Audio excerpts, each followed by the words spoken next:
Me acompanha hoje. Nosso jornal. Recepção.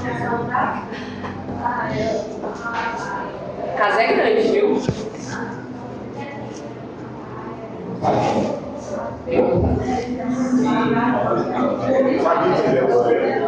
E ó, cozinha buffet plano para atender todos.